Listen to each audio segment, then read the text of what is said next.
The movie theater industry is in dire trouble.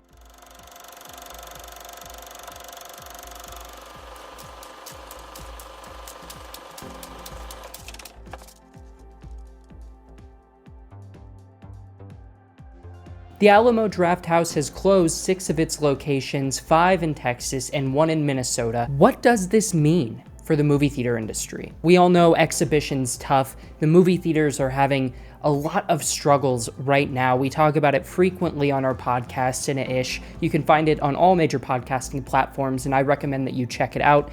Me and Wren have an amazing time hosting that show and talking about all the industry-specific news. We're going to get more in-depth on this conversation in this month's episode, so subscribe while you can. The link will be down in the description below. But the main point is that the movie theaters are having such a hard time post-COVID. Really, I think that was the crux. They were struggling a little bit beforehand, just with the shifting markets, with the shifting nature of how movies are getting made, how expensive they are these days to make any sort of production, and it's kind of gotten out of control. So everyone in the industry has been asking themselves, what exactly do we need to do to course correct here? Because we are going down the shitter and we're going down fast. And this trend isn't exclusive to Alamo Drafthouse. We're gonna talk about Alamo here in a second, but you'll remember pre-pandemic, AMC in 2019 set out on a mission to refurbish and upgrade a lot of the amenities to their movie theaters across the world. It was a costly endeavor, and hindsight's 2020. We didn't know that the pandemic was coming. We didn't have the foresight for it.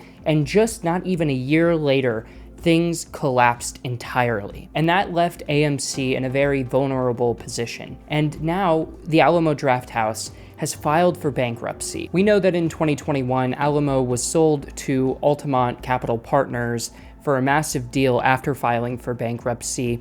And just as recently as the end of March, they were looking for a possible resale to infuse some capital into their business because things weren't looking very kindly towards the exhibition industry, even at the beginning of the year. These specific theaters are operated by 2 is One, 1 is None LLC, and they had infused some $3.5 million into capital expenses for payroll and amenity upgrades and operating expenses just generally. In a message from 2 is One, 1 is None LLC to the employees that was circulating on social media, the owners said that they lost over $1 million in 2023. The closures come as the summer box office is suffering a steep decline, with major films such as The Fall Guy and Furiosa failing to connect with audiences, and the landscape is certainly a lot different this year. Something that we've been talking about pretty regularly here at TBR Media is the shifting industry and the shifting models, because if it wasn't present,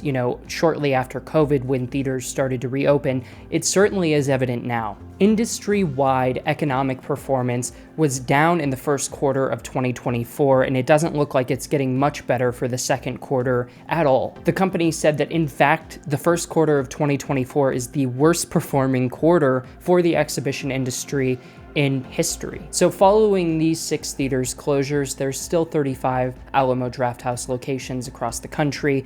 They essentially, are a mix of franchisee-owned operations and then also corporate-backed. I think the numbers for that are 15 franchisee and then 20 corporate-owned theaters. But, this has significant ramifications. And we have to really pause and wonder why this is happening to the Alamo Drafthouse specifically, even though the trends themselves for the exhibition industry have been on a pretty sharp decline in the last 2 years, possibly due to the strikes. In fact, definitely due to the writers and actors strike, but also due to the pandemic itself. How can we adapt to the changing appetite of moviegoers and really feed into the hype for certain things? Projects that were once huge Hollywood successes, huge hits, both internationally, but specifically here domestically, are kind of lackluster at the box office now. You know, The Fall Guy, for instance, was a film that seemed like an easy layup. Ryan Gosling, Emily Blunt, an action rom-com. You know, it was set up for success from the get-go, and possibly, you know, 10, 15 years ago, it may have well been a, you know, financial success just as much as it was a critical success, but that's not the case. I'm not sure, you know, beyond just the exhibition industry being in a really rocky place, how much of this is actually attributed to Alamo specifically. It is hyper niche what the Alamo does. And I've said this for a long time that AMC A-List is the most consumer-friendly movie-going option for kind of a subscription model for any theater that is currently operating. Although I do think that Marcus Theatres offers a relatively smart alternate option in terms of keeping the business model intact, kind of like flex pricing essentially, where some movies, you know, depending on the movie's release, you actually get a discount on, but you don't get the full cost of the ticket covered. So even though you have your subscription, you have to pay a little more for it. And then there are other movies, you know, after the second, third week of release, you actually can go see that movie on the Movie Flex program. I think it's a really smart, adaptive business model. I think that AMC has kind of backed themselves into a corner with A-List a little bit. It's so consumer friendly.